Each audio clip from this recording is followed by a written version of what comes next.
नमस्कार व्यूअर्स, आप देख रहे हैं सीएनबीसी आवाज पे टक्कर। रात के 9 बज चुके हैं और सीएनबीसी आवाज पर मैं हाजिर हूं आज टक्कर का मंडे एडिशन लेकर। श्रीमान राहुल गांधी की 145 दिन पहले 7 सितंबर को कन्याकुमारी से शुरू हुई भारत जोड़ो यात्रा श्रीनगर में खत्म हो गई। यात्रा की क्लोजिंग सेरेमनी के लिए कांग्रेस ने विपक्ष के 23 दलों के बड़े नेताओं को और पार्टियों को न्योता भेजा, लेकिन ममता बनर्जी, शरद राव पवार, मायावती, उद्धव ठाकरे जैसे बड़े नेता, अखिलेश यादव जैसे बड़े नेता इस यात्रा में शामिल नहीं होने आए। लेकिन पिछले 5 महीनों के दौरान कांग्रेस में काफी उतार चढ़ाव देखने को मिला। गोवा में कांग्रेस टूट गई, गुजरात चुनाव में पार्टी की हार हुई, तो हिमाचल प्रदेश के अंदर पार्टी को सत्ता भी मिली। लेकिन बड़ा सवाल यह है कि राहुल गांधी की इस यात्रा से कांग्रेस कितनी मजबूत हुई है, तो आज इसी पर होगी सबसे बड़ी चर्चा, इसी पर होगा बड़ा मंथन। विपक्ष है कि जुड़ता नहीं? आज सीएनबीसी आवाज के टक्कर के सोमवार एडिशन पर इसी विषय पर बड़ी चर्चा। एक तरफ होंगे डॉक्टर सुधांशु त्रिवेदी और अजय आलोक, डॉक्टर अजय आलोक, और दूसरी तरफ होंगे डॉक्टर अनुराग भदौरिया और कांग्रेस की प्रवक्ता राधिका खेड़ा। तो सीएनबीसी आवाज पे टक्कर के मंडे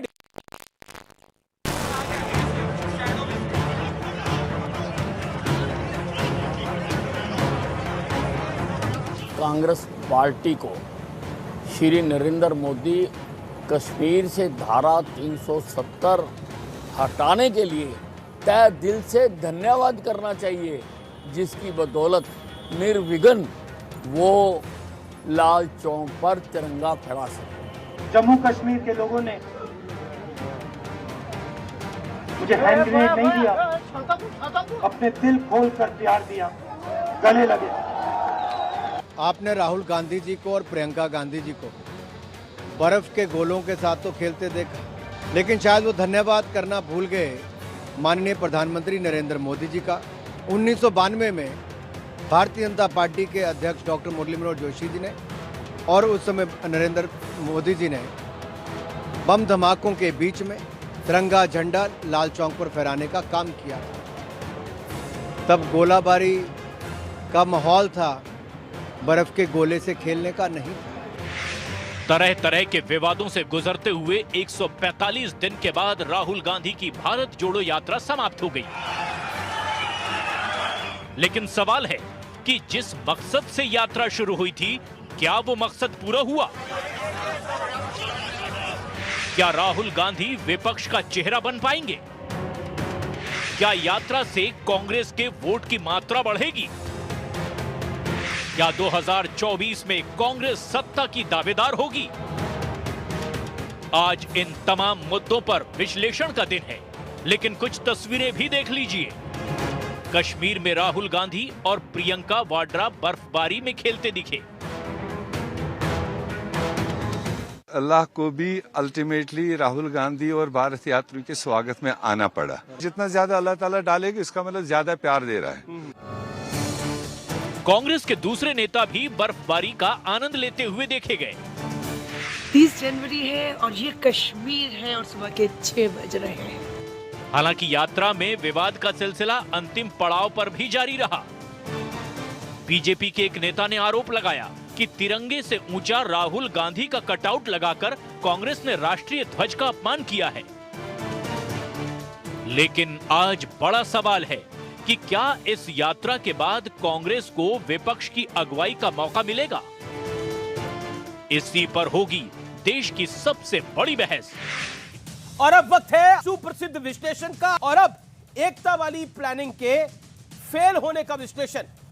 किस किस को न्योता, एक एक करके तस्वीरें देखिए। शरद राव पवार, उद्धव ठाकरे, ममता बनर्जी, नीतीश बाबू, तेजस्वी यादव, अखिलेश यादव और तमिलनाडु के मुख्यमंत्री एमके स्टालिन। लेकिन पहुंचा कौन? डी राजा। लेफ्ट विचारधारा केरल और चंद कॉलेजों में सिमट के रह गई है, चंद कैंपसेस में सिमट के रह गई है। महबूबा मुफ्ती और फारूक अब्दुल्ला यानी उमर अब्दुल्ला पहुंचे, उनकी पार्टी के नुमाइंदे पहुंचे। दोनों 370 चाहते हैं, दोनों 370 को हटाना बेसिकली 370 को रखना चाहते हैं। सियासी ताकत जो है वो इनकी लगभग चकनाचूर हो चुकी है। ये है हार्ड फैक्ट। और यही आज का विश्लेषण है। मेरे साथ कौन कौन जुड़ रहा है आज की इस चर्चा में, उस मेरे साथ कौन कौन मेहमान है आइए आपको मिलवा देते हैं। डॉक्टर सुधांशु त्रिवेदी मेरे साथ जुड़ रहे हैं भारतीय जनता पार्टी की ओर से, जो कि प्रवक्ता भी हैं और राज्यसभा सांसद हैं। डॉक्टर अजय आलोक हैं, जाने माने राजनीतिक विश्लेषक, उनका अभिनंदन है। कांग्रेस की ओर से प्रवक्ता है कांग्रेस पार्टी की राधिका खेड़ा जी, और अनुराग भदौरिया है प्रवक्ता समाजवादी पार्टी के, लंबे अरसे बाद वो भी वापसी कर रहे हैं स्टूडियोज के अंदर। तो आप तमाम लोगों का अभिनंदन है। लेकिन सुधांशु त्रिवेदी, ये जो यात्रा थी ये लगभग 5 महीने चली, लेकिन 5 महीने बाद भी जब आज आपने प्रेस कॉन्फ्रेंस करी, आपने पिकनिक करार दे दिया, ऐसा क्यों? पहली बात तो यात्रा का समापन आज श्रीनगर में हुआ, तो ये अपने आप में एक बहुत बड़ी उपलब्धि है कि वह श्रीनगर, वह कश्मीर की घाटी जहां इनके दौरे हुकूमत में इवन 2019 से पहले तक आईएसआई के झंडे, कश्मीर पाकिस्तान के झंडे, पाकिस्तान जिंदाबाद के नारे, कल्पना नहीं की जा सकती थी कि कोई राजनीतिक यात्रा सुरक्षित सकुशल हो सकती है। अगर आज वह संपन्न हो सकी तो इसके लिए उनको श्री नरेंद्र मोदी जी के निर्णय और उसके बाद जो कश्मीर में हालात नियंत्रित हुए और अमित शाह जी ने जिस प्रकार का प्रबंधन किया उसके लिए धन्यवाद देना चाहिए। अन्यथा मैं विनम्रता से पूछता हूं, 80 के दशक के बाद बता दें इनके दौरे हुकूमत में कोई राजनीतिक कार्यक्रम और यात्रा सकुशल हो सकी हो। दूसरा, ये जो यात्रा शुरू हुई तो ये कहा गया, एक तरफ इतनी कंफ्यूजिंग थी कि एक तरफ कहते हैं कि मुझे कहीं नफरत दिखाई नहीं पड़ी, दूसरी तरफ कहते हैं मेरी यात्रा नफरत के खिलाफ थी। तो भाई यही समझ में नहीं आता था। कोई बात नहीं, अब पूरे यात्रा का आप वो देख लीजिए। केरल में यात्रा शुरू होती है तो वो पद्म सम्मानों से सम्मानित उन गांधीवादी लोगों के स्मारक पे विमोचन करने नहीं जाती है, पद्मनाभ नायर जैसे लोगों के, मगर वो व्यक्ति शामिल होता है जिसने सड़क पे बीफ पार्टी दी थी। केरल में वो फादर जोसेफ के यहां नहीं जाते हैं जिनके कट्टरपंथियों ने हाथ काट डाले थे, वो तमिलनाडु में फादर जॉर्ज पुनैया को अपने गले लगाते हैं, जो कहता मैं जूते इसलिए पहनता हूं कि भारत की धरती को अपवित्र मानता हूं, वो छू ना जाए।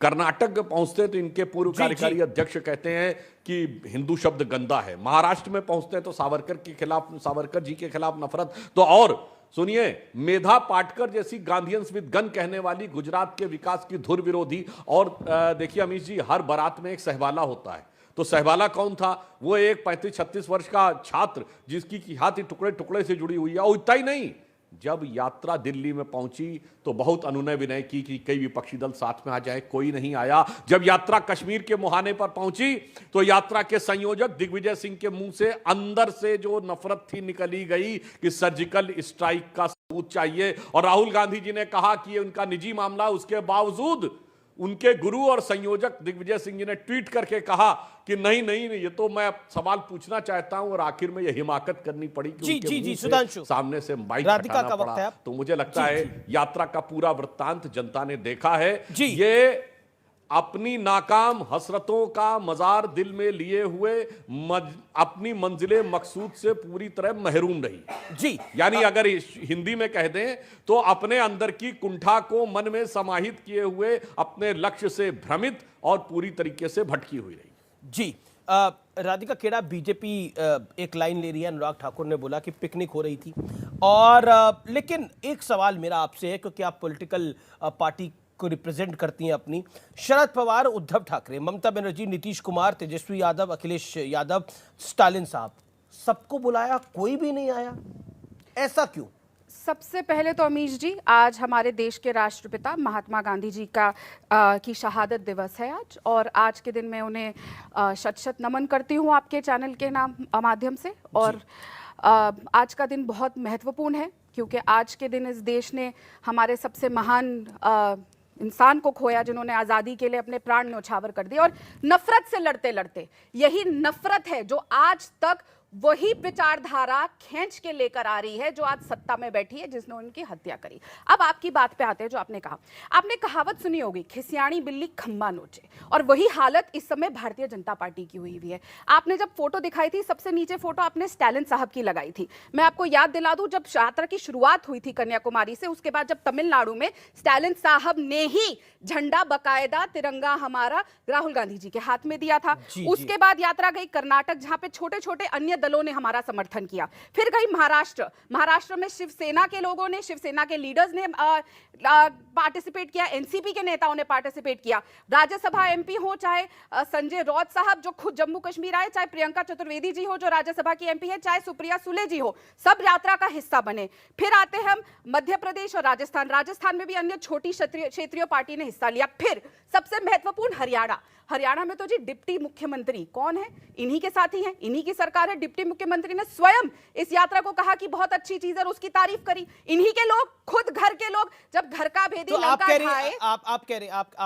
कह रही हैं कि ये सब लोग आए, ये सब लोग जहां जहां यात्रा गई वहां वहां आते रहे, तो इस बार न्योता ना आने के लिए दिया था? मैं ये जानना चाह रहा हूं। शरद राव पवार को, उद्धव ठाकरे जी को, ममता जी को, नीतीश बाबू को, तेजस्वी जी को, अखिलेश यादव को, स्टालिन जी को, इन सबको न्योता ना आने के लिए दिया गया था कि आप ना आइए? अमीश जी, ऐसा भी कोई न्योता होता है जिसमें एक संकेतिक होता है कि आप आना मत, हम न्योता दे रहे हैं? नहीं, ये संकेतिक की बात नहीं है। अगर कोई यात्रा हो रही है, वो कांग्रेस पार्टी यात्रा कर रही थी, हर लोग जहां पे एनसीपी के नेता पहुंचे, पीडीपी के पहुंचे, हर जना जो पहुंच सका।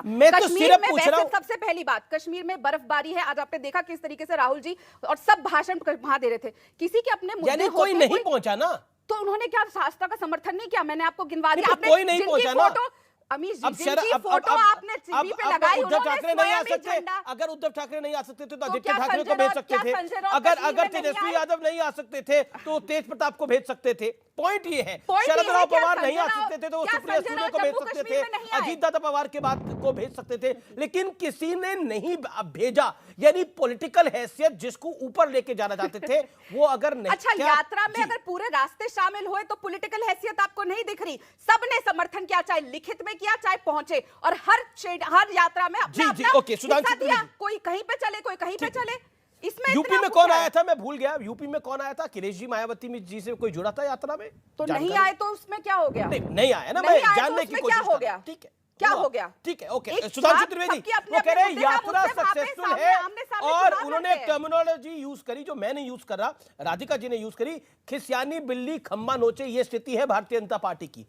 आप परेशान हैं, आप हताश हैं, आप निराश हो चुके हैं, क्योंकि राहुल जी की यात्रा संपन्न हुई है बाजे गाजे के साथ, ढोल नगाड़े के साथ, और कांग्रेस कह रही है कि Rahul Gandhi has arrived finally now.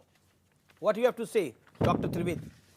देखिए, अभी राधिका खेड़ा जी ने महात्मा गांधी जी का स्मरण किया, जिनकी आज पुण्यतिथि है, परंतु ये यात्रा गांधी के प्रांत में तो गई नहीं।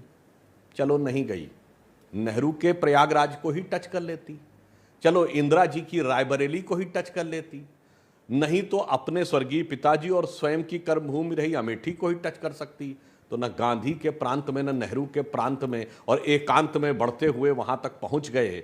और आपने याद दिलाया तो मैं यह भी कहना चाहता हूं, गांधी जी की पुण्यतिथि के दिन यह जगह उस प्रांत में पहुंची जो नेहरू जी की नाकामियों की वजह से स्वतंत्र भारत में हिंसा का सबसे बड़ा केंद्र रहा।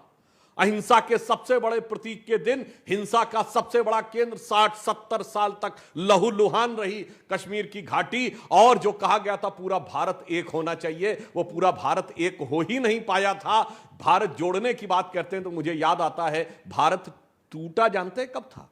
अमीश जी, अपनी पार्टी नहीं, खानदान की विरासत को राहुल गांधी जी को याद रखना चाहिए। जब भारत के टुकड़े हुए तो जवाहरलाल नेहरू जी 2 सितंबर 1946 को अंतरिम सरकार के प्रधानमंत्री के रूप में और कांग्रेस के तत्कालीन अध्यक्ष, दोनों पदों का वहन करते हुए कांग्रेस की कार्य समिति में और भारत सरकार की अंतरिम सरकार के प्रधानमंत्री के रूप में सिग्नेचर किए थे भारत माता के 3 टुकड़े होने के लिए। चलो उसके बाद जो बच गया था, तो उसके बाद 48 में आधा कश्मीर चला गया, उसके बाद जो बच गया था तो अक्सई चीन चला गया, उसके बाद जो बच गया था तो मानसरोवर चला गया। तो इनका भारत जोड़ो ये था कि आधा आधा पंजाब गया, कश्मीर गया और चला बंगाल गया, और मानसरोवर के वहां तो वह ऊंचा भाल गया। और हम कहें, एक और चीज मुझे याद आ गई अमीश जी, आज हिंदी के प्रख्यात कवि जयशंकर प्रसाद जी की जन्म जयंती भी है, और जो इनका राष्ट्रवाद है जिसको ये जोड़ने की बात करते हैं, वो ये कहता है कि सरजमीने हिंद पर अक़वाम आलम के फिराक काफिले बसते गए, हिंदोस्तां बनता गया। बाहर से लोग आके सेटल होते चले गए और बनता चला गया। मगर जयशंकर प्रसाद जी ने जो अपनी कविता में लिखा था, 1 मिनट पंक्ति, वो हमारा राष्ट्रवाद है। हमारा राष्ट्रवाद ये है, यह अनादिकाल का राष्ट्र है। उन्होंने लिखा था, हिमालय के आंगन में प्रथम उसे किरणों का दे उपहार, उषा ने हंस अभिनंदन किया और पहनाया हीरक हार। जगे हम लगे जगाने विश्वलोक में, फिर फैला आलोक, व्योम तम पुंज हुआ तब नष्ट, निखिल संस्कृति हो उठी अशोक। संपूर्ण विश्व को हमने अशोक किया, शोक से मुक्त किया, ज्ञान दिया। ये सनातन राष्ट्र है जिसका ना कोई बनाने वाला था ना कोई पिता था। राधिका केड़ा, अ क्विक रिप्लाई। बीजेपी कह रही है आपको धन्यवाद अगर करना चाहिए तो गृह मंत्री अमित शाह का करना चाहिए, देश के प्रधानमंत्री का करना चाहिए, क्योंकि कश्मीर के अंदर शांति से आप यात्रा निकाल पाए, लाल चौक पर झंडा फहरा पाए, ये देन है मोदी सरकार की। जवाब इस बात, इन्होंने सबसे पहला कहा कि गांधी जी के राज्य में नहीं गए। वैसे तो सुधांशु जी बहुत ही अच्छे से पढ़ के आते हैं, लेकिन सुधांशु जी शायद आप भूल गए, जब यात्रा की शुरुआत हुई थी तो शुरुआत कहाँ से हुई थी? स्वयं गुजरात से हुई थी, और गांधी जी का आशीर्वाद लेके गांधी आश्रम में जाके वहां से शुरुआत हुई थी। सबसे पहले राहुल जी वहां गए थे, आशीर्वाद लिया था, और फिर यात्रा की शुरुआत हुई थी। तो हमने शुरुआत वहां से करी। और घबराइए मत, बिल्कुल भी मत घबराइए। मैं समझ सकती हूँ आप लोग जो उलझुल बयान दे रहे हैं, क्योंकि आपके अंदर एक वो कहते हैं ना, पेट में बहुत दर्द हो रहा है, क्योंकि अब आप लोगों को ये डर है अब जब सेकंड फेज आएगा यात्रा का तो क्या होगा, क्योंकि आप लोगों ने उम्मीद तो करी नहीं थी, जैसे आपकी पुलिस ने भी नहीं करी थी। जिस तरीके से आप सिक्योरिटी नहीं प्रोवाइड कर रखे थे जम्मू कश्मीर में, आपने देखा किस तरीके से कश्मीर में माताएं, युवा बाहर आए। क्यों आए? कि उन्होंने उम्मीद देखी राहुल गांधी जी के अंदर। और आपने कश्मीरी पंडितों का वो वीडियो तो अपने ही चैनल पे चलाया था अमीश जी, जिसमें वो कश्मीरी पंडित आके रो रहे थे कि धारा 370 हटी और हमारे हालात ऐसे हो गए कि हमारे पास नौकरियां नहीं है। और आज भी ये सच्चाई है। आप लोगों ने कश्मीरी पंडितों के साथ क्या किया? लेकिन आप अपनी जान की जी मैं उनको नहीं टोक रहा, मैंने आपको भी नहीं टोक रहा, आपने 1.25 मिनट अपनी बात को रख लिया। 1 सेकंड, लेकिन आपके साथ यात्रा में आज कौन थे? उमर अब्दुल्ला और महबूबा मुफ्ती दोनों 370 को वापस लेके आना चाहते हैं। जो कहते हैं कि भारत, जो ये भी कहने को तैयार नहीं है कि कश्मीर भारत का अभिन्न अंग है, उनके साथ आप भारत जोड़ने की बात कर रहे हैं। वही महबूबा मुफ्ती, हाँ, तो इनका नुकसान हुआ उसकी वजह से। उसी महबूबा मुफ्ती की वजह से बीजेपी का नुकसान हुआ। मैंने सवाल पूछा गृह मंत्री अमित शाह से, मैंने सवाल पूछा जब कि महबूबा मुफ्ती के साथ गठबंधन क्यों है, जब वो भारतीय जनता पार्टी के राष्ट्रीय अध्यक्ष थे। मैंने सवाल पूछा तो वो गलत था, सवाल पूछे गए। मैं आज आपसे पूछता हूं कि आपकी पार्टी महबूबा मुफ्ती के साथ भारत जोड़ने की बात करिए, महबूबा मुफ्ती के साथ कांग्रेस पार्टी भारत जोड़ना चाहती है? जवाब दे अमीश जी। आपने महबूबा मुफ्ती और उमर अब्दुल्ला के साथ जो कश्मीर को भारत का हिस्सा नहीं मानने को तैयार है। जवाब दूं? जी जवाब दीजिए। महबूबा मुफ्ती वहां थी, वहां पे उमर अब्दुल्ला थे, आपने ये दिखा दिया। एक बार जरा वीडियो दिखाइए, जो कश्मीर की जनता वहां थी, जो युवा वहां था, महिलाएं वहां थी, जो इतने नंबर्स में आई, जो किसी ने नहीं। और ये हर चैनल पे आके आपके रिपोर्टर्स ने भी और हर जगह कहा कि किस तरीके से भीड़ वहां आई, लोग आए। क्यों? क्योंकि वो उम्मीद की किरण देखते हैं राहुल गांधी जी के अंदर। और मैं फिर बोलूंगी, कश्मीरी पंडितों पे पिक्चर बना के कमर्शियलाइज करना, उनके नाम पे पैसा कमाना इस सरकार का काम है। और उनकी जो असली मुद्दे हैं वो कश्मीरी पंडितों की आंसू में दिखाई दिए जब वो आए राहुल जी से मिलने और कहा कि हमें अपनी, आप नौकरी छोड़िए, हर चीज छोड़िए, हमें अपनी जान की भीख मांगनी पड़ रही है, क्योंकि 1.5 साल से ये लोग उन्हें सिक्योरिटी तो मतलब ये है जो हम जोड़ेंगे। Sudhanshu 30 second, then Ajay Alok and Anurag Bhadauria. Sudhanshu ji, ताकत आप लोगों को क्यों नहीं दिख रही? वो कह रहे हैं देखिए कश्मीर की जनता सड़कों पे थी राहुल जी के लिए। बहुत दुख होता है कि कश्मीर फाइल्स में कह रहे भाई सरकार ने फिल्म नहीं बनाई थी, और कश्मीर फाइल्स में जो दिखाया गया वो लोग जीवित हैं, उन लोगों का कैसा मजाक उड़ाया आपने उनके साथ हुए ज्यादती का। वो बिट्टा कराटे और उसका इंटरव्यू लेने वाले मनोज रघुवंशी आज भी जीवित हैं, जिसमें उसने खुद कहा था हाँ मार देता, मां को मारने कहते मार देता, भाई को मारने कहते मार देता। वो गिरजा टिक्कू के परिवार वाले जिनको काट दिया गया, एक बार कभी आपने सवाल उठाया? कश्मीरी पंडितों के फरमा बरदार बन गए। और ये वो कश्मीर है अमीश जी जहां पर हमारे प्रथम राष्ट्रीय अध्यक्ष ने अपना बलिदान दिया था, श्यामा प्रसाद मुखर्जी जी ने। और ये वो कश्मीर है जहां 1992 में भारत के दौर में एक दौर आया था जब 10 साल यहां 15 अगस्त और 26 जनवरी को राज्यपाल की हैसियत नहीं थी कि वो तिरंगा फहरा दे। तब उस समय डॉक्टर जोशी ने 1992 में 26 दिसंबर को, जिस यात्रा के संयोजक युवा नेता नरेंद्र मोदी जी थे, उन्होंने आके झंडा फहराया था। मगर ये वो कश्मीर है जहां जम्मू कश्मीर के कांग्रेस के अध्यक्ष सैफुद्दीन सोज ने अपनी किताब में लिखा लिखा है कश्मीर भारत से अलग हो जाना चाहिए। भारत जोड़ो है। महबूबा मुफ्ती की तो जम्मू सोच यही कश्मीर है। कांग्रेस के अध्यक्ष जी नहीं, महबूबा मुफ्ती छोड़िए, मैं रीजनल पार्टी की बात ही नहीं कर रहा हूं। PDP national conference, Congress party के जम्मू कश्मीर के अध्यक्ष ने अपनी किताब में लिखा कि ठीक है, अनुराग ठीक है, सुधांशु मेरी पॉइंट, अनुराग उधरिया, आपको इनकी यात्रा में स्पार्क नहीं दिखाई दे रहा, या फिर आप रामचरितमानस में उलझे हुए हैं अभी? देखिए, कांग्रेस एक पार्टी है, वो अपनी कांग्रेस पार्टी अपनी पदयात्रा निकाल रही है, उसकी अपनी एक नीति है। समाजवादी पार्टी की अपनी नीति है। समाजवादी पार्टी अपने हिसाब से उनके हर जिले में यूथ एक जगह से मैं दूसरी ये आपकी यात्रा की नहीं बात पूछ रहा हूं, मैं बोल रहा हूं आपको स्पार्क नहीं दिख रहा इस यात्रा के अंदर, क्योंकि अखिलेश जी ने इसी यात्रा के बीच में कहा कि कांग्रेस और भाजपा एक समान। देखिए, मैंने आपसे बोला हमारे लिए दोनों एक जब हमारे यहाँ से निकले उत्तर प्रदेश से, तो हमने कहा स्वागत है, लेकिन सवाल यह है कि भारतीय जनता पार्टी नहीं ना स्वागत करने के लिए, ये कैसा स्वागत है? मैं आपका स्वागत करूं और मैं ही आपको लेने ना पहुंचूं, आप मेरे घर पर आए, या तो ऐसा कैसा स्वागत है? इसलिए चूंकि हम लोग, हमारा राजनीतिक, हमारी विचारधारा अलग है, हमारा कार्यक्रम अलग है। अगर कोई हमारे यहाँ से गुजर रहा है तो हम उसका स्वागत करते हैं, तो लेकिन इसका जरूरी नहीं, चूंकि हमारी अपने है ना, क्योंकि मैंने बोला ना आपसे कि ये दोनों एक ही सिक्के के पहलू हैं, बीजेपी और कांग्रेस। तो उनका अपना एजेंडा, अपने हिसाब से वो अपना एजेंडा चला रहे हैं। समाजवादी समाज के विकास की राजनीति कर रही है उत्तर प्रदेश। ये विकास की राजनीति नहीं कर रहे, नहीं, वो अपने पदयात्रा निकाल रहे हैं। तो अब उनकी पदयात्रा में मेरा क्या काम है? डॉक्टर अजय आलोक ये कहते हैं कि हमारी विकास की राजनीति है, तो कांग्रेस की यात्रा विकास की यात्रा नहीं थी।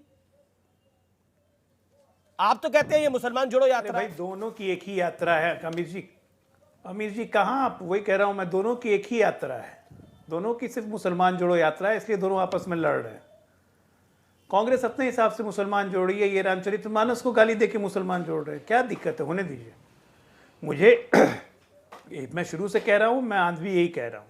आज देखिए, राहुल गांधी के साथ प्रमुखतर रूप से दो ही पार्टियां थी, जैसे अभी आपने कहा कि दोनों 370 के विरुद्ध थी। तो ये देखिए, ये प्रेस कॉन्फ्रेंस में राहुल गांधी से पूछा गया, वहाँ एक पत्रकार ने पूछा कि कांग्रेस पावर में आएगी तो आप वहाँ पे केंद्र सरकार के 780 कानून, 160 कानून राज्य सरकार के जो हटाए गए हैं उस पर क्या करेंगे? सुनिए उन्होंने क्या कहा।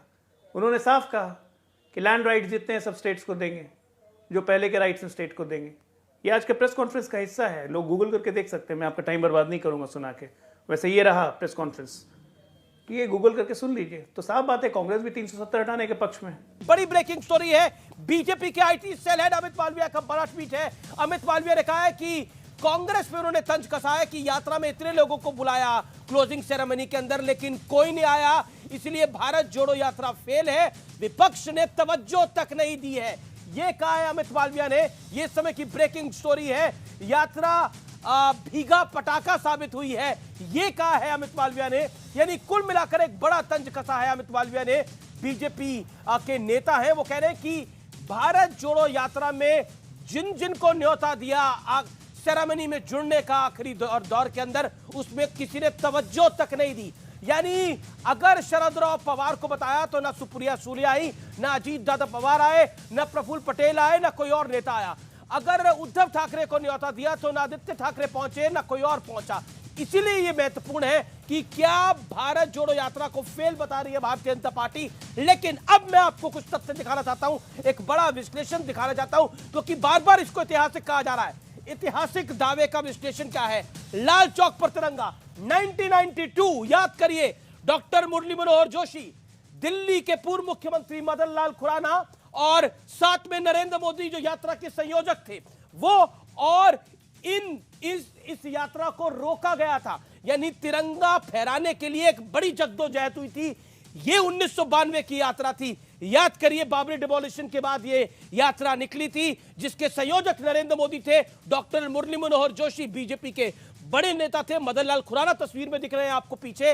वो एक यात्रा थी जिसमें तिरंगा फहराने के लिए रोका गया था। भारतीय जनता युवा मोर्चा की यात्रा, लाल चौक पर तिरंगा फहराया। अनुराग ठाकुर चले बंगाल से इस यात्रा को लेकर, और इनको जम्मू और कश्मीर के बॉर्डर पर रोक दिया गया। अरुण जेटली, सुषमा जी को भी पकड़ा गया था, और बीजेवीआईएम के यानी भारतीय जनता युवा मोर्चा के एक और मंडल ने जाके वहां पर झंडा फहराया था। यहां पर भी तिरंगे को फहराने से रोका गया था, और यहां पर सुरक्षा के घेरे के बीच में तिरंगे को फहराने दिया गया।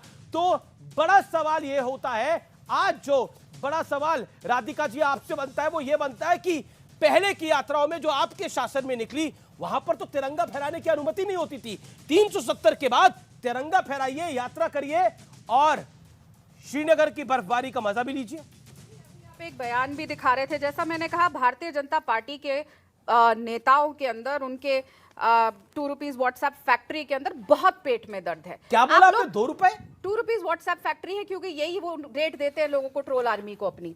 अब वो बात ये है ना, ये बीजेपी के आईटी सेल हेड है, वैसे कितनी नफरत फैलाते हैं और कितना झूठ बोलते हैं वो आप भी जानते हैं। सरकार में है इसलिए ट्विटर शायद उनका अकाउंट बैन नहीं करती है।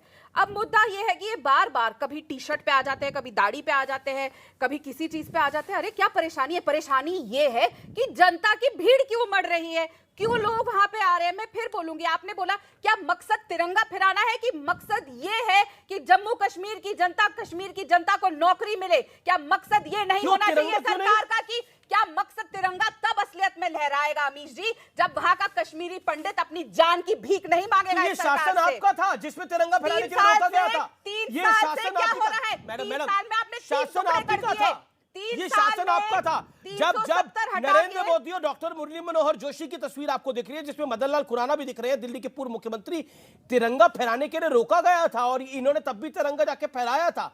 और दूसरी तस्वीर है भारतीय जनता पार्टी युवा मोर्चा की, अनुराग ठाकुर को पकड़ लिया गया था, अरुण जेटली को गिरफ्तार कर लिया गया था, सुषमा स्वराज को गिरफ्तार कर लिया गया था। मैं रिपीट नहीं कर रहा, मेरा पॉइंट यह है कि आज के दौर में तिरंगा फहराने दिया गया और पूरे सम्मान के साथ। पॉइंट ये है, तो पॉइंट ये है अमीश जी, जो ये बार बार भारतीय जनता पार्टी बौखला गई है, इनको समझ नहीं आ रहा हम क्या बोले। टी शर्ट क्यों पहने हैं हम, वो क्यों पहने हैं, थर्मल क्यों पहने हैं, आज दाढ़ी क्यों है, आज रेन क्यों पहना हुआ है। सवाल ये है, ये बौखला गए हैं वहां पे जनता को देखकर। फिर बोलूंगी, कश्मीरी पंडितों का वो वीडियो दिखाइए जो आके राहुल जी से कह रहे हैं कि मुस्लिम जोड़ो यात्रा है। मुस्लिम जोड़ो यात्रा, मुस्लिम जोड़ने, हाँ इसी बात पे डांट भी लगाई थी ना मोदी जी ने शायद कि मुसलमानों के घर जाओ, और इसके ऊपर स्टैंप इन्हीं के राष्ट्रीय प्रवक्ता शहजाद पूनावाला ने भी लगाया। आर्टिकल पढ़ा था आपने वो अमीश जी? सीधा सीधा बताया कि अभी तक तो हम हर बस पे डिबेट करते थे कि सूत्रों के हवालों से खबर, इन्हीं के प्रवक्ता ने स्टैंप लगा दिया उस बात पर कि मोदी जी ने सबको डांट लगाई है। चलिए भारत जोड़ो यात्रा का ये तो असर हुआ कि मोदी जी ने सबको डांट लगाई कि सबको लेकर चलिए, सबके घर जाइए। जो आप लोग नहीं जा रहे थे, इस बात पे स्टैंप लग गया कि आप लोग मुसलमान से नफरत करते थे। जैसे उत्तर प्रदेश में आपने उनको एक भी टिकट नहीं दी, अगर प्रधानमंत्री को आके ये बोलना पड़ा कि उनके घर जाइए, इसका मतलब आप जाते ही नहीं थे। सुधांशु त्रिवेदी जवाब। देखिए, अभी कश्मीरी पंडितों के वीडियो की बात करती हुई राधिका खेड़ा जी कश्मीरी पंडितों के फिल्म और जुल्म के ऊपर चुप। फिल्म और जुल्म के तो खिलाफ खड़ी हुई, फिल्म के खिलाफ और जुल्म करने वालों के साथ इतना साथ नहीं, सम्मान पूर्वक बुला के उनको प्रधानमंत्री कार्यालय में बात की जाती थी यासीन मलिक जैसे लोगों के साथ।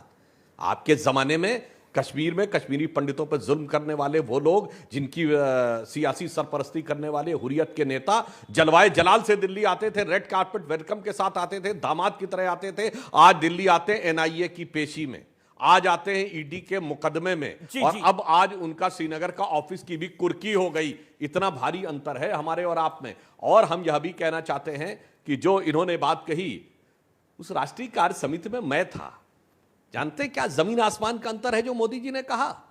मोदी जी ने कहा कि समाज के हर वर्ग के पास जाइए। सिर्फ उन्होंने ऐसा नहीं केवल ये कहा कि मुस्लिम कहा, उन्होंने कहा जो वृद्धावस्था पेंशन वाले हैं, जो विधवा पेंशन वाले हैं, उनके पास भी जाइए। उन्होंने कहा वोट मिलेगा नहीं मिलेगा इसकी बात छोड़ के, क्योंकि हमें समाज के बारे में बात करनी। और आपके नेता कमलनाथ से लेके कितने लोग कहते हैं 100% वोट मुस्लिमों का मिलना चाहिए, वरना हम लोग जीत नहीं पाएंगे। 90% नहीं 100% वोट मिलना चाहिए। जमीन आसमान का अंतर है आपके और हमारे इस दौर में। सुधांशु जी, शहजाद पूनावाला आप ही का राष्ट्रीय प्रवक्ता है ना, इतना बड़ा आर्टिकल नेशनल अखबार में छपा, शायद टाइम्स। अरे मैं कार्य समिति के अंदर था भाई, उन्होंने स्टैंप लगाया है, मैं कार्य समिति के अंदर था और संसदीय पार्टी में भी था, तो मुझे आपके किसी प्रूफ की जरूरत नहीं है। मैं फर्स्ट टाइम बोल रहा हूँ, मैं तो खुद बोल रहा हूँ भाई, मैं था, मैं पार्लियामेंट्री पार्टी में भी था और कार्य समिति में भी था, दोनों जगह ये बात जब बोली गई। अब किसकी बात पे विश्वास करें, सुधांशु जी की भी शहजाद जी की? एक बोलते नहीं बोला, एक बोलते लिखित में बोला। स्टैंप तो आप ही लोग लगा रहे, पहले ये तय कर लीजिए कि कौन मोदी जी को मिसरिप्रेजेंट कर रहा है, कौन झूठ बोल रहा है, और जो झूठ बोल रहा है उसको तो उसमें कार्रवाई होनी चाहिए तुरंत। या फिर माफ ही नहीं करेंगे मोदी जी। लेकिन एक बहुत अच्छी बात हुई, आप बार बार कश्मीरी पंडितों की बात करें, हर चीज करें, 3 साल में आपने जम्मू कश्मीर के 3 टुकड़े कर दिए। लद्दाख में लोग रो रहे हैं, कश्मीर में मैं फिर बोलूंगी कश्मीरी पंडितों पे पिक्चर बनाना, उसके लिए बार बार अवार्ड में भेजना, उनको इंसाफ दिलाना नहीं। और अजय आलोक कुछ कहना चाह रहे हैं, अजय आलोक कुछ कहना चाह रहे हैं।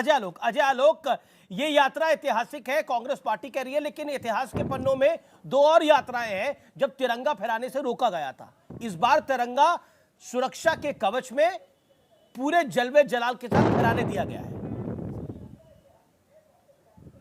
देखिए अमित जी, राजनीतिक बहस चलती रहेगी। कांग्रेस पार्टी इसको ऐतिहासिक बोलेगी, जो कि स्वाभाविक है, कांग्रेस को बोलना भी चाहिए। भारतीय जनता पार्टी इसके मीन में निकालेगी, इसके अप्रासंगिक। लेकिन आप तो नए एंगल ले आते हो, मुस्लिम जोड़ो यात्रा है। मैं मेरी बात तो सुनिए, अरे मेरी बात सुन लीजिए। मैं एक भारतीय का एंगल दे रहा हूं। मुझे लगता है कि राधिका खेड़ा जी भी इससे इत्तेफाक रखेंगी और जरा राहुल गांधी जी के एडवाइजर्स को थोड़ा बोलेंगे कि इससे बच सकते थे। एक बताइए, राजनीतिक हत्या जब होती है उसको हम लोग कहते हैं कि उन्होंने शहादत ली, उन्होंने देश के लिए बलिदान दिया, तो वो राजनीतिक कारणों से हत्या होती है। और एक आर्मी का जवान, एक पैरामिलिट्री फोर्स का जवान, एक पुलिस का जवान जब अपराधियों की गोली से मारा जाता है, या पाकिस्तानियों की गोली से मारा जाता है, या चीनियों से मारा जाता है, तो उसको हम कहते हैं देश में शहादत होती है। दोनों घटनाओं से देश मर्माहित होता है, दुखी हो जाता है। ये नहीं होना चाहिए था, जैसे राजीव गांधी के केस में हुआ, जैसा इंदिरा गांधी के केस में हुआ, जैसा हमारे जवानों के साथ हो रहा है। और इन दोनों को घटनाओं को एक साथ तुलना करके कहते हैं राहुल गांधी, मैं चाहता हूं कि फोन नहीं आए। जानते हैं राजनीतिक घटनाओं के बाद क्या होता है? राजनीति छोड़ देते हैं। इंदिरा गांधी की हत्या के बाद सोनिया नहीं चाहती थी, सोनिया जी, कि राजीव गांधी आए। राजीव गांधी की हत्या के बाद 6-7 साल तक वो एक्टिव राजनीति से संन्यास लेके बच्चों के साथ बैठ गई थी कि राजनीति नहीं करनी है। लेकिन जब जवान मरता है ना, अब पुलिस मरती है, आर्म फोर्सेस के लोग मरते हैं, वो जब शहादत देते हैं देश के लिए, तो उसी जवान के परिवार में गर्व की ऐसी अनुभूति होती है कि दूसरी पीढ़ी और तीसरी पीढ़ी को भी लोग आर्मी में भेजते हैं। और उन दोनों की तुलना एक में कर दी। इससे बचा जा सकता है, इनकी बात का जवाब देना चाहूंगी। इससे बचा जा सकता था। बिल्कुल नहीं, बिल्कुल जवाब दीजिएगा। मैं कह रहा हूं कि एडवाइजर्स को जरा बचा जाना चाहिए। दोनों शहादत एक तरह की नहीं होती है। अब मैं उनकी बात हो गई हो, मैं इसीलिए हमेशा कहती हूँ कि ये जो बोलते हैं ये बिल्कुल ही, ये भारतीय जनता पार्टी से भी उलझुल बोलते हैं। आपको शर्म आनी चाहिए कि देश के 2 प्राइम मिनिस्टर जिनकी शहादत इस देश ने देखी, देश की सेवा करते करते जिनकी उनकी मौत राजनीतिक कारणों से उनकी हत्या हुई थी, जिसको हम लोग शहादत कहते हैं। लेकिन देश का जवान शहादत देता है, इसमें जरा बोलिए। मुझे मेरी बात सियानी बिल्ली आप हो रही है मैडम, हर बार आप ही होती हैं। यहीं पर कोई दूसरा नहीं आपके बीच में मत बोल, मैं आपके बीच में नहीं बोली, आप भी मत बोलिए। यही बात है। आप जो कह रहे हैं, इन्होंने कहा कि सोनिया जी अपने संन्यास लेके बैठ गई, उनके 2 छोटे छोटे बच्चे थे, क्या उन बच्चों को बड़ा नहीं करे? क्या परिवार की कोई जिम्मेदारी नहीं होती? मैं समझती हूँ आप लोग नहीं समझते परिवार क्या होता है, क्योंकि आपने तो इस देश को भी अपना परिवार नहीं माना। जिस परिवार में 2 मौतें हो गई, शहादत हो गई, आप बोल रहे हैं कि उन्होंने अपने बच्चों को बड़ा नहीं करे। कभी आपने सोचा वो 8 साल का बच्चा जिसने अपनी दादी को सामने मरते देखा और उन लोगों ने गोली मारी, जो इनके साथ वो खेलता था, उस पे क्या बीती होगी? भगवान न करे कभी आपको ऐसा सोचना भी पड़े और महसूस भी करना पड़े। और जो आप बात कह रहे हैं बिल्कुल सही कह रहे हैं, हमारे जवानों की शहादत होती है। इसीलिए मैं आपको कहूंगी, राजनाथ सिंह जी से आपका परिचय होगा, बीच में मत बोलिए। राजनाथ सिंह जी को जाके कहिएगा जो पार्लियामेंट में बोले थे कि हमारे सैनिक मारे गए, सैनिकों की शहादत के लिए शब्द इस्तेमाल गए थे, मारे गए। तो मेरे को मत बताइए और मेरी पार्टी को मत बताइए कि शहादत क्या होती है। अरे सैनिकों को तो पीटने की बात राहुल गांधी करते हैं, क्या बात आप करती हैं? प्रधानमंत्रियों का और उनके हमारे सैनिकों को चीन पीट रहा है और साथ-साथ इसी यात्रा में कहा था। कैसे आप बोल रही हैं? उसका कहती है कि सियानी बिल्ली। आपको शर्म आनी चाहिए आजालोक। आप लोगों को सही सलाह देना भी इधर के रहे ना उधर के, कहां में सर फोड़ बैंगन बन के रह गए। आपको सही सलाह देना भी बेवकूफी है। बैंगन बन के रह गए। अरे आपको सही सलाह भी देना बेवकूफी है। किसी के नहीं हो पाए। अगर आप किसी विचारधारा के नहीं हो पाए, देश के क्या होंगे? आप किसी के नहीं है थाली के बैंगन। छोड़िए, पर ये क्यों किसी को थाली का बैंगन? आपको सही सलाह देने में बेवकूफी है। राजीव गांधी की मृत्यु 1991 में हुई थी, राहुल गांधी 21 साल के थे, अमेरिका में थे। शहादत नहीं हुई जो कितना दिन तक बड़ा करेंगे? एक सेकंड, उनका पॉइंट है। नहीं, एक सेकंड, उनका पॉइंट है। उन्होंने ऐसे बोला गया, उनका एक पॉइंट है। कुछ उल्टा बोल के दिखाइए मोदी जी के लिए। पाएंगे, नहीं बोल पाएंगे। सबसे उल्टा पहले अपनी नहीं, चीजों के मैं लिए। क्लैरिफाई अगर करूं, आप एक कोई एक दिक्कत सेकंड बोलेंगे उनके देखिए, लिए। किसी ने कोई उल्टा नहीं बोला, उनका एक पॉइंट ऑफ व्यू है, Point उस of पॉइंट view ऑफ की व्यू को आप शहादत ऑब्जेक्ट नहीं कर हुई सकते है। हैं। उन्होंने कुछ उल्टा नहीं बोला, उन्होंने बोला शहादत नहीं हुई देश है। को, उन्होंने बकायदा बोला कि शहादत जो नहीं हत्या हुई उसका देश को भी नुकसान हुआ और देश ऐसा नहीं चाहता। दोनों उन्होंने देश को उन्होंने नुकसान कतई नहीं हुआ बोला। क्या? नफरत फैलाने वाले लोग सत्ता में बैठे हैं। आज ये नुकसान हुआ कि कश्मीरी पंडित आके रो रहे हैं कि 3 टुकड़े अच्छा, आपने देश को 3 साल नफरत में कर में दिया। राधिका जी, अजय लोग बोल रहे हैं, राधिका जी, ये लगातार बताइए। ओके ओके अजय, continuously वो मेरे कह रहे बीच में बोले हैं हैं। कि इसका नुकसान राजीव ये हुआ गांधी- नहीं, उन्होंने आज बोला, राहुल उनको भी गांधी रोका जी ने था। भाषण सुना होगा आपने। ओके, लेकिन मैं वो तो कह- सुनती एक हूँ मिनट, आपको, राहुल लेकिन गांधी मोदी जी का तो नामा भाषण पढ़ने से सुना फुर्सत होगा। मिले तो बताइएगा। राहुल गांधी जी का तो भाषण सुना होगा। फिर भी अमित एंट्री जी, नहीं ये मिल रही स्टूडियो का आपको फायदा भारतीय है। जनता पार्टी में। ये स्टूडियो का फायदा है। नहीं, अब एक- खिसियानी आप बिल्ली भी कौन आ हो रहा जाते, है? एक सुन कुर्सी और लीजिए, खाली है, आ जाइए। नहीं देखिए, अब खिसियानी बिल्ली कौन हो रहा है? आप अगर देश के 2 पूर्व अब मैं एक बात कह रहा प्रधानमंत्री हूँ, की सुन लीजिए शहादत बस। को अब ऐसे एक बात कह रहा हूँ, दलील सुन लीजिए करेंगे, ना तो शांति से। खिसियानी अच्छा, बिल्ली क्या आपको चिल्लाने ऐसे से नहीं मुंह होता तोड़ है मैडम, जवाब मैं मिलेंगे? शहादत अच्छा, पे काम मेरा नहीं करता। मेरा मेरा निवेदन है वो अपनी बात मैं को मुंह रखें, तोड़ आप अपनी के बात को जवाब रखें। दीजिएगा। ओके ओके, एक सेकंड। ओके डॉक्टर अजय लोक, make your Rahul point. Gandhi ने 40 आज अपने सेकंड, भाषण 40 में सेकंड, खुद डॉक्टर कहा- अजय लोक। ओके, शी विल नॉट, अभी अपनी बात आप रखिए, फिर वो रखेंगे। राहुल डॉक्टर गांधी अजय ने- लोक ऑन स्क्रीन। मैं कह रहा हूँ राहुल गांधी, मैं राहुल गांधी के भाषण को ही कोट कर रहा हूँ। आज उन्होंने अपने भाषण में खुद कहा कि मेरी उम्र 21 वर्ष की थी 1991 में, मैं अमेरिका में था। मेरे पारिवारिक मित्र ने फोन करके कहा कि एक बुरी खबर है। मैंने कहा पापा मर गए क्या? तो उन्होंने कहा हाँ। मैंने कहा थैंक यू। ठीक है, उसके बाद उसको उन्होंने इक्वेट कर दिया सैनिकों के फोन से। और उसका कहते हैं कि सैनिकों के फोन मैं नहीं चाहता हूं, कश्मीर में फोन आने चाहिए। दोनों घटनाएं बराबर नहीं है, दोनों का मर्म समझिए। अगर नहीं समझ सकती है तो आपके समझ का फेर है। अब मैंने किसी के शहादत पे सवाल नहीं वो उठाया। 30 सेकंड रख ले। राजीव गांधी का जाना वो उतना ही 30 सेकंड दुखद था बोलने जितना फिर आप इंदिरा गांधी का जाना दुखद था। लेकिन दोनों और जवानों का जाना, दोनों में अंतर होती है। अगर सबको इसी फोन करने के फोन नहीं आए, यही अगर देश का हर जवान और उसका परिवार सोचने लगे, तो हमारी आर्म फोर्सेस, हमारी पैरामिलिट्री फोर्सेस, हमारे पुलिस में कौन जाएगा? ये कह रहा हूं मैं, ये तुलना गलत है। उनके एडवाइजर्स को चाहिए था कि ये तुलना ना करते तो बेहतर होता। बाकी जी, आपकी जी। जो इच्छा है समझिए। जी जी, राधिका खेड़ा, वो उनका कहना है, अजय लोग कह रहे हैं कि ये तुलना गलत है। भारत के सैनिक के पास ये ऑप्शन तो है नहीं कि वो फ्रंट पे जाके लड़ेगा नहीं, आतंकियों के सामने लड़ेगा नहीं, उसको तो लड़ना ही पड़ेगा। वो कहते हैं जाना दोनों का दुखद है, जाना किसी को नहीं जाना चाहिए, लेकिन तुलना गलत है। ये उनका पॉइंट है। इसका जवाब अमीश जी, चाहे इंदिरा जी हो चाहे राजीव जी हो, सबको पता था कि उन पे कितना थ्रेट है, सबको पता था। और वो फिर भी देश सभी की सेवा कर राजनेताओं रहे के थे। साथ फिर वो भी होता उनको, है, फिर चाहे भी वो देश योगी की जी हो, सेवा चाहे वो कर रहे थे। नरेंद्र बिल्कुल। मोदी हो, चाहे फिर अमित भी शाह देश जी की हो। सेवा कर रहे हैं ना जी, वो डरे, वो अपना दायित्व निभा रहे हैं। मैं नहीं कह रही कि जो हमारे सैनिक करते हैं उनके तो हम बलिदान की वजह से हम यहाँ बैठे हुए हैं, लेकिन किसी की भी शहादत को, जिसकी देश की सेवा करते हुए जान गई, उसको नकारना इस तरीके से, ठीक है। ये बताता है इनकी मानसिकता क्या है। ठीक है, लेकिन आपने एक पॉइंट को रखा, नफरत कौन फैला रहा है? अनुराग भदौरिया, मैं आपके पास आना चाहता हूं। जी, नफरत कौन फैला रहा है? अनुराग भदौरिया, नफरत कौन फैला रहा है, बताइए। देखिए, सवाल ये नहीं है, सवाल आपने बोला यात्रा का। अब मैं आपसे कहना चाहता हूं कि क्या कांग्रेस ने सबको बुलाया था क्या? हमसे तो पूछा नहीं कि हम यात्रा करने जा रहे हैं या राहुल जी यात्रा करने जा रहे हैं, ऐसा तो पूछा नहीं। तो जब उनकी कांग्रेस की अपनी यात्रा है, अपने हिसाब से अपनी यात्रा कर रहे हैं, तो हमारा जाना नहीं जाना ये अपने कांग्रेस की अपनी यात्रा है। नफरत कौन फैला रहा है?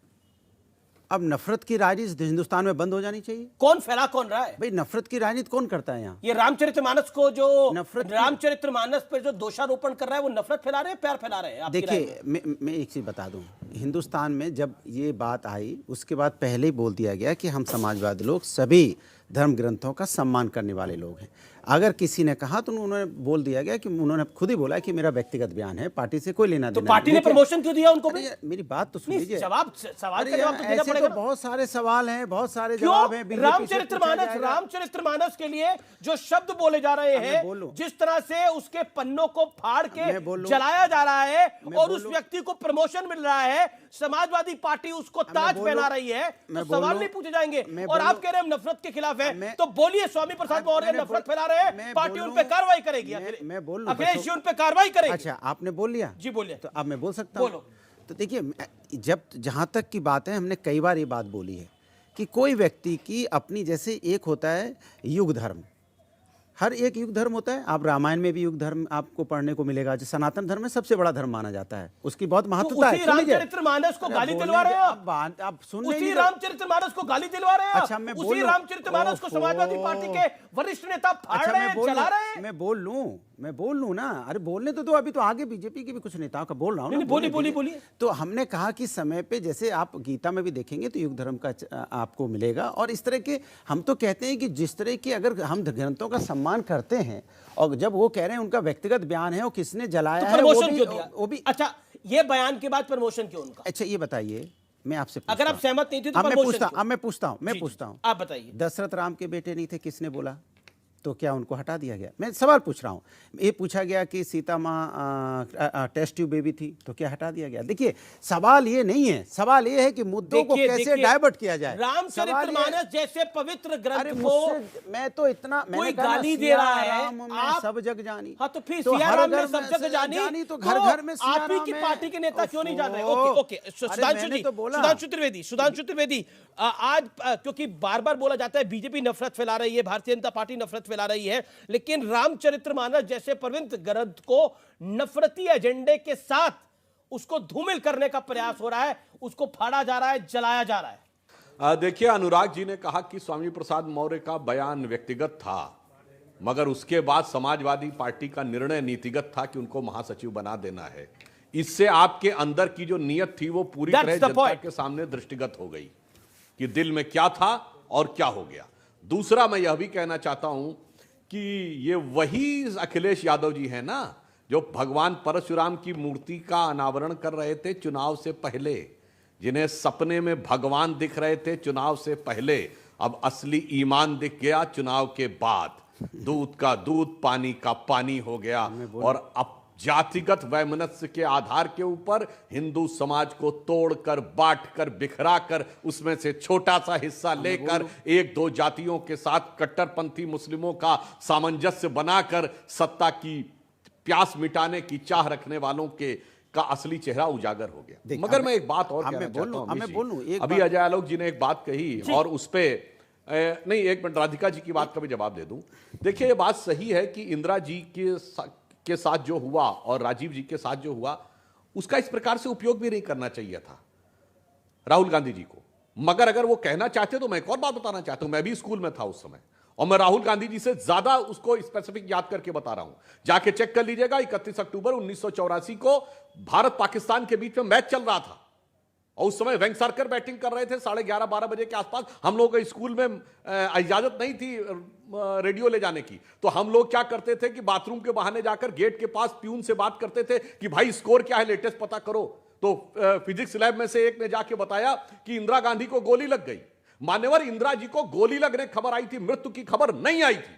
मृत्यु की खबर शाम को 6:30 बजे कही गई है, और तब जब राजीव गांधी जी को शपथ दिला दिया गया है, उन्हें पूरी बात बतानी चाहिए थी कि एक तरफ फोन आया कि मेरी दादी की मृत्यु हो गई, और उसी समय दूसरा फोन आया, ये भी तो ठीक है, राधिका खेड़ा जी से जवाब लेते हैं इस बात का। राधिका खेड़ा जी से मैं जवाब दूंगा, लेकिन रामचरितमानस फौजी के पास मौका नहीं आता है। और फिर उस शहादत की दहशत इस देश ने जिस शिद्दत से महसूस की, और उसके बाद सर्वोच्च पद से जो कहा गया कि बड़ा पेड़ गिरता है तो धरती हिलती है, तो वो भी दर्द दिल ने पूरा महसूस किया इस देश ने, और लाखों सिखों ने उसकी कीमत भी चुकाई। तो ये पूरा सत्य बोलिए ना फिर।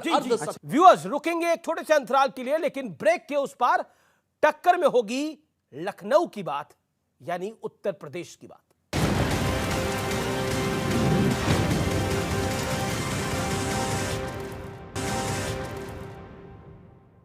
वेलकम बैक व्यूअर्स, आप देख रहे हैं सीएनबीसी आवाज पे टक्कर का सोमवार एडिशन।